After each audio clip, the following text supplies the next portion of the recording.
a gente teve ontem essa situação, né? A Polícia Federal, o que ela fez? Fez um relatório, encaminhou esse relatório para o Edson Fachin, presidente do STF. Nesse relatório, ela juntou ali em 200 páginas, vários indícios, várias citações relacionadas a um relacionamento do Dias Toffoli com o Daniel Vorcaro, do Master, toda a questão envolvendo o resort Itaiaia, tá? Que pela primeira vez o Dias Toffoli, como mencionamos ontem, assumiu a paternidade, né, a propriedade do Itaiaia, apesar de eu ter publicado lá atrás, em 21, que ele, né, provavelmente era um sócio oculto ali, ele ficou quieto. Agora, pressionado por todas as evidências e por todo esse escândalo que se somou à questão do Itaiaia, né, que se juntou a isso, obrigou o Toffoli a admitir, porque não tinha como não admitir, né, tem transação, tem tudo ali, então, e aí isso colocou para o STF uma situação muito grave, muito delicada. O STF se reuniu à tarde, reunião ali durou horas, e depois, ao término da reunião, eles saíram com uma nota, tá? A nota justamente está aqui, ó, no link 2, coloca na tela a nota do STF, tá? Porque aí a gente trouxe a informação, mas eu quero reler com vocês essa nota, porque isso, faz aquela coisinha bonita, viu, Felipe? Joga no PIP aí, me põe de lado, tá? Pra gente poder ler aqui. Se não der, me avisa que eu puxo a pauta aqui e vou lendo no Word. Pronto, já posso fazer isso aqui agora. Olha aqui, ó. Deixa eu trazer para vocês. Vamos direto lá embaixo na nota oficial. Tá aqui, ó. Confira a íntegra da nota. Bom, tá aí. O que diz a nota? Os 10 ministros, ou seja, o Toffoli também assina o negócio em relação a ele mesmo, o que é uma beleza, né? Os 10 ministros do STF, reunidos em 12 de fevereiro de 26, considerando o contido no processo de número 244 AS, que a arguição de suspeição, né, que foi apresentada pela Polícia Federal, declaram não ser caso de cabimento para essa arguição de suspeição em virtude do disposto no artigo 107 do Código de Processo Penal e no artigo 280 do Regimento Interno do STF. Reconhecem, assim, a plena validade dos atos praticados pelo Dias Toffoli na relatoria da reclamação 88121 e de todos os processos a ela vinculados por dependência. Esse aqui é o caso Master. Expressam neste ato apoio pessoal. Opa! Estão colocando a mão no fogo, viu? E sem aquela proteção. Apoio pessoal ao excelentíssimo ministro Dias Toffoli, respeitando a dignidade de sua excelência, bem como a inexistência de suspeição e de impedimento. Anote-se que sua excelência atendeu a todos os pedidos formulados pela PF e PGR. Registram ainda que a pedido do ministro Dias Toffoli, e aqui é que gerou muita confusão ontem, todo mundo saindo com a nota falando assim, pô, tá dizendo, tá apoiando, tá blindando, e lá, já no finalzinho, eles colocam que o Dias Toffoli, tá? Ele mesmo pediu o seu afastamento. Então, levando em conta a sua faculdade de submeter à presidência do tribunal questões para o bom andamento dos processos e considerados os altos interesses institucionais, a presidência do STF, ouvidos todos os ministros, acolhe comunicação de sua excelência quanto ao envio dos feitos respectivos sobre a sua relatoria para que a presidência promova a livre redistribuição. A presidência adotará as providências processuais necessárias para a extinção dessa arguição de suspeição e para a remessa dos autos ao novo relator. Bom, a gente já sabe, está aí todos assinando, a gente já sabe que o relator escolhido foi o André Mendonça, a gente vai analisar isso já num segundo momento, mas nesse primeiro momento, o que a gente extrai dessa nota? Então, eu inclusive fiz um podcast para os assinantes da Sociedade Paralela bem cedo, mostrando que, bom, primeiro você tem o Dias Toffoli ali se blindando, saindo de fininho pela tangente, a francesa entregando a relatoria do processo diante de todas as evidências que o colocam sim como suspeito, que colocam sim seu impedimento em debate. Mas o STF diz, não tem suspeição, não tem impedimento, justamente porque, se o fizesse, fragilizaria a própria posição de Dias Toffoli, que será alvo, quer dizer, já é alvo de um pedido de impeachment e pode vir a ser alvo de um processo de impeachment caso ele seja aberto. E também temos a própria blindagem do Supremo, né? E a própria blindagem da investigação. Porque se você diz que tem suspeição, você coloca também em questão todos os atos do ministro. Por isso que eles, na nota, dizem todos os atos têm plena validade, etc. Estão reafirmando que tudo foi feito até agora, está tudo certinho, 100%, não tem nulidade. Porque senão poderia gerar uma nulidade e o processo ter de voltar a estaca zero. Tá? Agora é lógico, o sentimento corporativista do Supremo fica evidente nessa situação, porque se abrir para um, pode acontecer de abrir para outro também. Então eles se fecham. Parece aquela defesa romana, viu, Ari? Que os guerreiros pegavam os escudos, né? E faziam um círculo assim e se protegiam. E aí ninguém conseguia entrar naquele escudo. Hoje o STF está assim, todo assim. Agora, mas quem é que está batendo? Será que é o povo que está batendo? Será que é o povo? Será que é o povo? Vou te passar. Será que é o povo que está batendo? Ou será que é o Lula que está batendo? Pau, pau. Eu acho que o Lula tá batendo, tá? Eu acho que o Lula tá batendo. Né, Andrei? O que você acha? Cadê o Gonê? Tá todo mundo procurando em Brasília. Acho que ele saiu mais cedo pro carnaval, Júlia Luci. Pois é, Cláudio. Ontem a gente falou sobre o que poderia acontecer em relação a esse caso, né? Esse agir de uma forma tão corporativista já era algo absolutamente previsível, mas eu confesso que essa nota foi além do que eu esperava. Quando todos os ministros assinam a manifestação, inclusive reconhecendo a excelência do ministro Dias Toffoli, fica bastante claro que dali não vai haver nenhum tipo de divergência, a gente não pode esperar nenhuma ação no sentido de autocontenção para exatamente rever eventuais excessos que os ministros venham a cometer. E aí tem muita gente que agora questiona, né? Mas será que a gente pode esperar uma reviravolta do caso porque ele foi redistribuído para o ministro André Mendonça? Eu acho também que é esperar demais, né? O ministro André Mendonça, inclusive, ele lançou um livro de homenagem à atuação do ministro Dias Toffoli por ocasião dos 10 anos de atuação do ministro Dias Toffoli no âmbito do Supremo Tribunal Federal. Então ele já deixou claro que existe ali, que ele nutre uma admiração pelo ministro Dias Toffoli. Assim como também ele próprio abriu um instituto para vender palestras, né? A gente sabe que o Estatuto da Magistratura, a própria Constituição Federal, autoriza que o magistrado tenha apenas uma outra atividade além daquela de ser um magistrado, que é ser um professor, né? E dar palestras não é o mesmo que ser professor, é bem diferente. Então o ministro André Mendonça, ele, até então, ele parece ser um dos mais independentes, mas ele começa a fazer parte desse grupo na medida em que ele assina essa nota, na medida em que ele também se torna um empresário, na medida em que ele também entra no business de venda de palestras. Então, esperar que algo venha a partir dessa relatoria, eu particularmente duvido muito. Mas ele vai receber o relatório da Polícia Federal e ali já há indicativo de que há outros nomes de outros ministros. Mais um motivo para haver uma contenção da exposição. Uma saída bastante estratégica nesse caso seria remeter os autos desse processo para a primeira instância.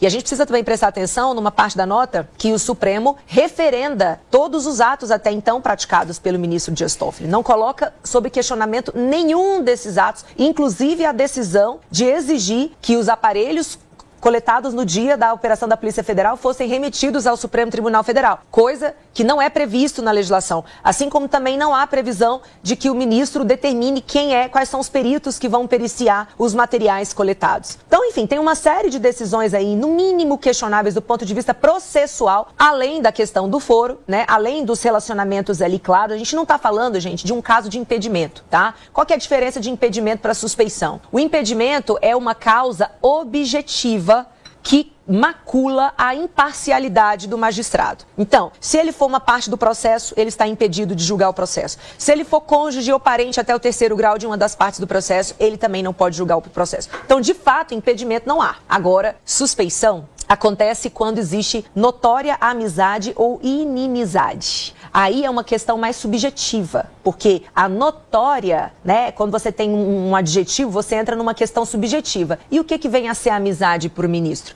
O fato, por exemplo, de ele ter assumido que é sócio do Risor e o Risor ter recebido investimentos de um fundo administrado pelo cunhado de Vorcaro, sendo que Vorcaro é investigado no caso, a gente pode classificar isso como amizade? Eu classificaria como amizade. Eu, com certeza, classificaria como amizade. Inclusive, acho que vai ser esse o argumento que, lá na frente, vai ser, obviamente, utilizado para questionar a futura condenação que vier no âmbito desse processo. Então, Dantas, em suma, o Supremo, ele é um corpo fechado, e esse fechamento vem porque não há estabelecimento de mandatos, porque quem entra ali vai sair de lá aposentado. Está aí um grande problema e compete ao Congresso Nacional rever isso, alterando a Constituição Federal. A gente tem imagens ao vivo do Supremo, ou melhor, temos uma imagem, uma foto foi tirada do Supremo neste momento. Por favor, coloca na tela, Brenda. Olha aí, ó. Foto dos ministros em formação textudo, tá? Essa formação tartaruga. Que vira uma carapaça e ninguém penetra. Neste momento temos 10 ministros, porque um já se aposentou e a vaga está aberta. Temos 10 ministros ali. Você pode contar. Ó, aquele ali, ó, que dá para ver a barriguinha ali saindo. Não vou falar o nome para não tomar processo. Mas tem o outro ali, ó. Você pode ver com aquele tênis da Zegna, né? É o tênis de R$8.000. Tem o outro ali com charuto na mão. Você pode ver. Tem o com charuto na mão também. Você tá vendo ali? O do charuto? Tem um com charuto na mão. Tem problema de catarata. Tem o outro ali com a camisa da Bet. Pode ver. Olha lá, na lateral ali, com camisa de Bet. né? Tem o dealer dos cassinos, né? Tem. Porque no Taiaiá tem cassino, Tem. né? Inclusive está escrito ali, ó, naquela bandeira, República de Lisboa. Pode ver, está escrito. República de Lisboa. Gilmar Quistão. Ô, Ari, é com você. Pega essa bola aí. É a formação em tartaruga, mas para o Brasil eu chamaria de formação do cágado. Tá mais pra cágado, no caso do STF. Tem que explicar, tem gente que não sabe o que é cágado. Não, cágado é uma espécie de anfíbio. Quelônio. Um quelônio, tartarugas, da mesma... Quelônio? Caralho, o cara sabe demais. É um quelônio. Audiência, me corrija se eu estiver errado. Hein? Mas então... Eu tinha que chamar o Eli para participar dessa conversa, que é o biólogo, nosso biólogo. Mas então, eu acho que é isso. E é uma formação clássica do exército romano extremamente interessante, porque ela é formada por, inclusive, a grande força da formação em tartaruga são os soldados do meio da tartaruga, os que botam o escudo para cima e seguram com o corpo o embate à frente e atrás. Então é clássico. Eu gostei muito da imagem, é clássico. São quelônios da ordem Testudines. Testudines. Então é o seguinte, eu acho interessante essa colocação, porque isso remete à história política do Brasil, que tem fatos heróicos, fatos interessantes e fatos não tão interessantes, e fatos, inclusive, cômicos. Essa questão do Supremo, eu acho muito interessante, porque hoje pela manhã eu estava vendo um artigo que eu escrevi em 2018, relativo ao primeiro HC que foi feito, apresentado pelo Lula, ainda para permitir que ele fosse candidato em 2018, enfim. E naquele HC começou a se formar uma jurisprudência de tudo isso que está aqui. Tudo que nós estamos vendo, veio Lava Jato, a história toda, tudo que nós estamos vendo é uma jurisprudência de uma boa fumaça do júri, do direito, que eles imaginam que seja, para viabilizar todos esses fatos. Lógico, as pessoas não agiram de acordo com isso. Por exemplo, eu acho de um mau gosto terrível, mesmo que fosse por motivos não corretos, se meter num resort lá no fim do mundo pro Toffoli. Ele devia ter um pouco mais de inteligência, fazer coisas mais inteligentes do que isso. Pô. Eu acho que os outros... Mas o Ari, petista é assim, o Lula gostava de um sítio em Atibaia. Entendeu? Um triplex lá em Praia Grande. O governador do Rio de Janeiro, na época, disse por que não faz Guarujá, né? Triplex em Guarujá. Por que você não faz em Maricá? Maricá é uma ilha, né? Como diz o Eduardo Paz, Maricá é uma... Aí, então é o seguinte, eu acho que todo esse aspecto que está ocorrendo, e eu acho que ele tem um valor importante, porque ele está trazendo a debate assim, o baixo clero da política. O baixo clero não é aquele baixo clero que todo mundo costuma dizer que é o deputado e besta. São esses lobistas, essa entranha que fica corrompendo todo o conjunto político. Essa questão do Master, por exemplo, o mercado não está nem ligando para o Master. Opa! Não está, não. Vou perguntar para o Hugo. O mercado chegou a bater 190 mil pontos a Bolsa. Está hoje, eu acho que 185 realizando. O volume de dinheiro aplicado continua o mesmo, apesar que o nosso mercado é muito pequeno. Não estão performando alto. Enfim, mercado... Ontem o André Esteves foi fantástico. O André Esteves deu uma palestra ontem fantástica, dizendo, olha, não se preocupe, o Brasil está tudo muito bem. É investível. Então, o André Esteves disse que está tudo ótimo. Se o André Esteves disse que está tudo ótimo, está perfeito. Inclusive, ele fez uma comparação com o JP Morgan. Olha, o Trump está processando o presidente do JP Morgan. E eu não acredito que o Lula venha me processar aqui. Ele e o JP Morgan estão no mesmo patamar. Então nós estamos vivendo em Nárnia. É a Nárnia perfeita e ideal. Então, essa questão do Toffoli, a solução que o Supremo deu, era previsível. Uma solução interna corporis dentro do modelo de defensivo dos centuriões romanos de tartaruga quelônio. Porque não tem outra. Não dá para discutir tecnicamente nada disso. Do ponto de vista jurídico, está tudo errado. Não tem nada certo. Inclusive, nós temos uma demonstração permanente, que é o que eu chamo nosso prisioneiro de Azkaban. Nós temos o Jair Bolsonaro preso num processo onde não existe o crime. O cara foi condenado por um processo que não tem crime. E fica tudo por isso mesmo. Ou seja, tem um fato muito mais grave, milhares de pessoas sendo condenadas num processo que não existe. Um outro processo que até hoje não terminou, o tal das fake news, processo 2019. Pelo amor de Deus. O inquérito, né? Então eu não vou ficar discutindo se o Toffoli recebeu dinheiro ou não recebeu. Se recebeu, muito bem. Se não recebeu, já não deveria existir nada disso. Está tudo errado. Tudo errado. Deixa eu ouvir o Hugo Queiroz. Hugo, você concorda com o Ari? Você concorda com o André Esteves? Você concorda com o Vorcaro? Quero saber o que você... Você não concorda com ninguém, você concorda comigo só. Não, eu concordo. áudio aí vazando aí. Alô? Não, não é aqui não. Eu também ouvi, mas vocês me ouvem bem? É porque ele tá, o nosso querido Felipe aqui tá operando já vestido de baiana, aí fica esbarrando o vestido aqui nos controles. Pode seguir, por favor.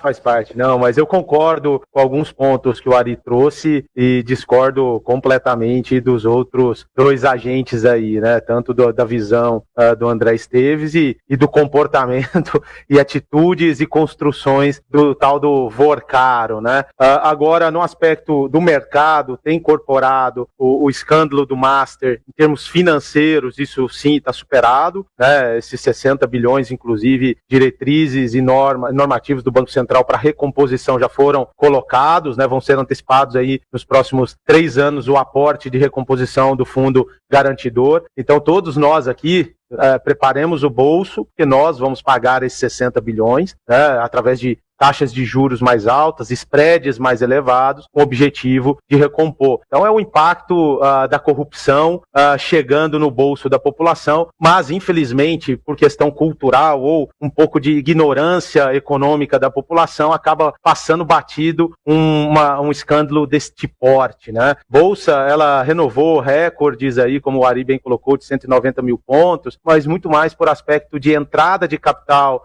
especulativo, vamos chamar assim, lá de fora, né? Fluxo oriundo de economias desenvolvidas, como Estados Unidos, Europa e alguns países da Ásia, pela nossa alta taxa de juros, e aí dá para fazer algumas operações oportunísticas, e é isso que fez essa valorização. Não foi nada de economia puxando as expectativas e perspectivas das empresas, muito pelo contrário, né? A gente está vendo aí o número de recuperações judiciais aumentando exponencialmente. A Raizen, com quase 50 bilhões de dívida, provavelmente vai chamar uma recuperação judicial ou uma extrajudicial, mas é um montante significativo de dívidas vencidas ou problemáticas ali que vão ser reestruturadas, e isso é reflexo do quê? Do ambiente econômico, que é muito ruim. O nosso ambiente econômico brasileiro é péssimo. Ele não é pró-negócio, ele não é pró-crescimento, ele é muito pro capitalismo de compadrio que a gente sempre comenta aqui com todos vocês, que é o que beneficia alguns, né? E dentro desse comentário aqui, até que o Dantas pontuou, existem esses alguns aí que se beneficiam, né?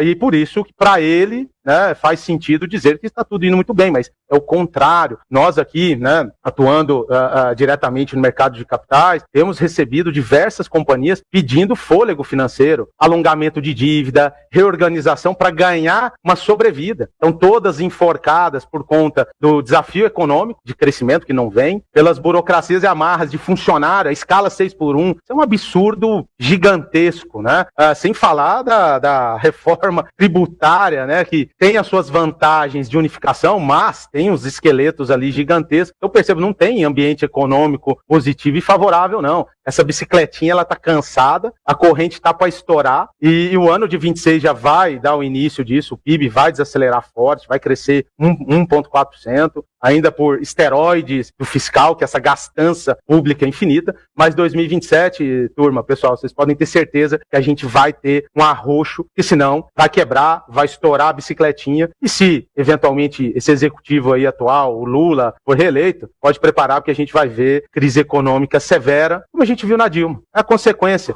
né, de você ter uma classe política, uma classe jurídica totalmente deturpada, unida, em prol de manter esse capitalismo de compadrio, e quem paga a conta, o pato, somos nós, pessoas decentes, que querem simplesmente chegar, né, Dantas, na prosperidade, mas não deixam a gente chegar na prosperidade, ficam ancorando, puxando para baixo. É caótico viver, por isso que eu tô com barba branca e bem velho aos 42 anos. Você tem só 42 anos, Hugo. Oh, meu Deus do céu. Olha aí, Hugo. Se tirar a barba, rejuvenesce, viu? Dá pra ver que é um menino. Rejuvenesce. Hugo, eu não me fiz claro. O que eu coloquei foi em tom de ironia.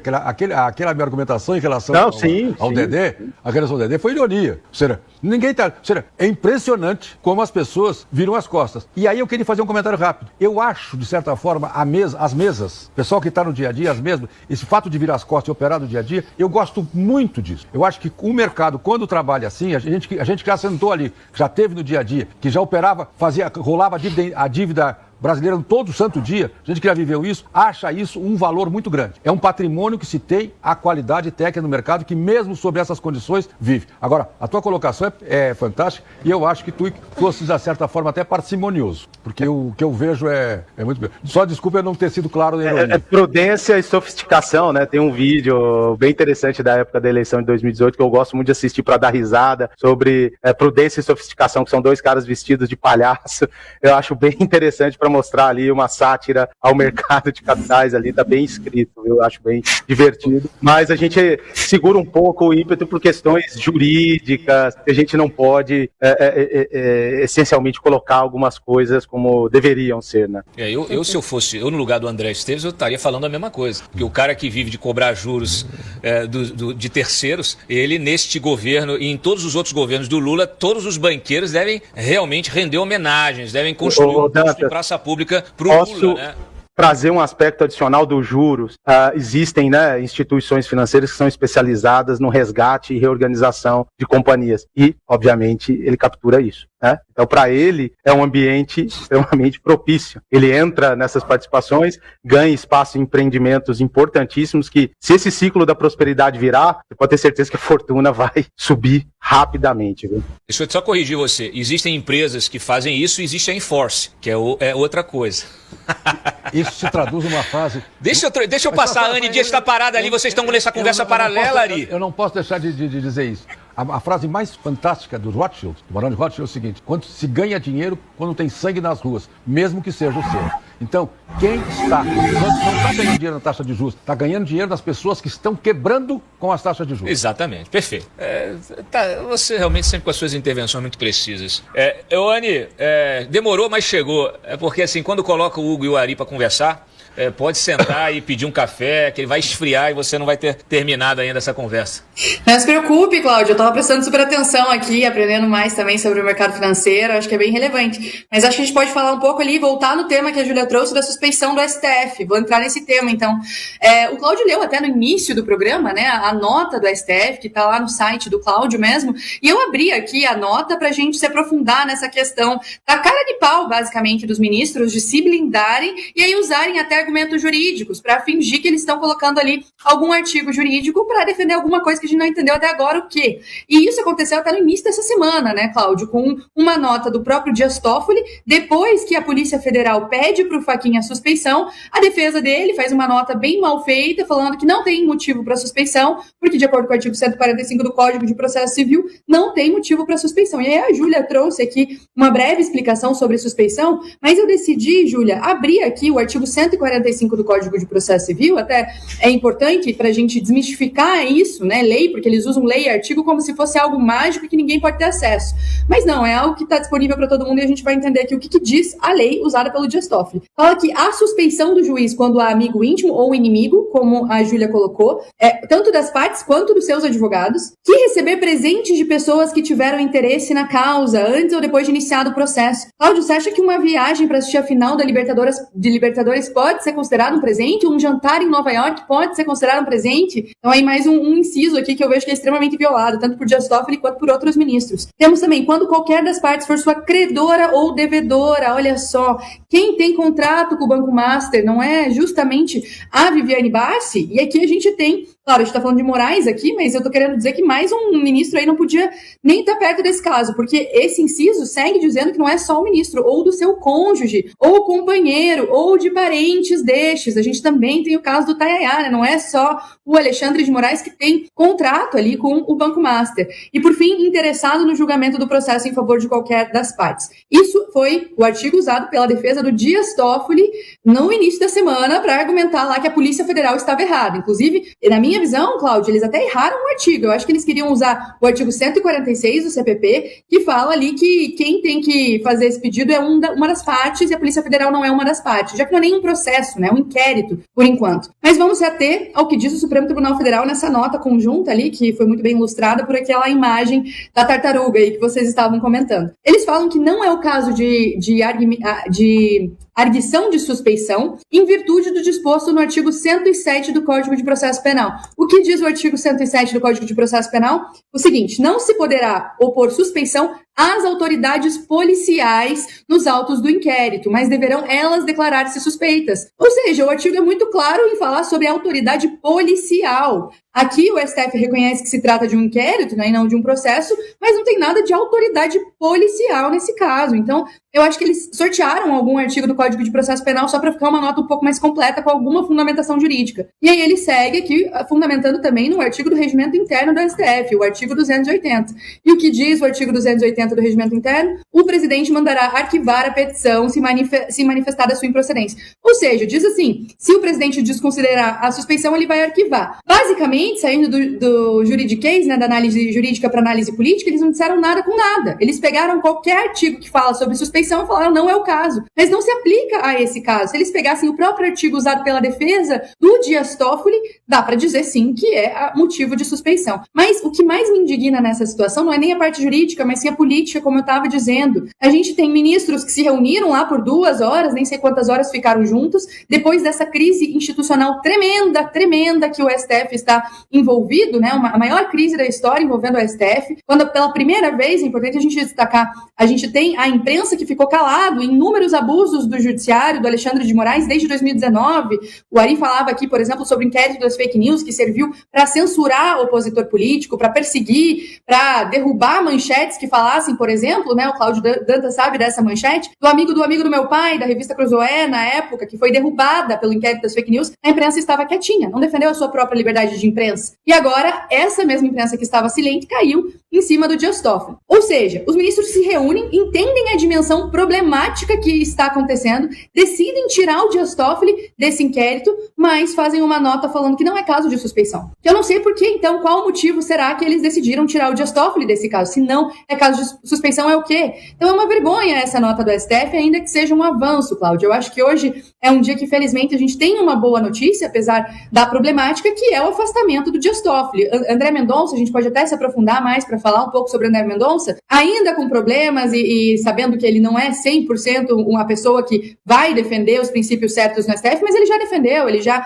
bateu de frente, ele já fez coisas muito interessantes lá, e a gente torce para que nessa teia desenhada por Daniel Porcaro, ele não tenha incluído ali o André Mendonça e que ele consiga liderar de uma maneira íntegra esse inquérito e deixar de nos envergonhar.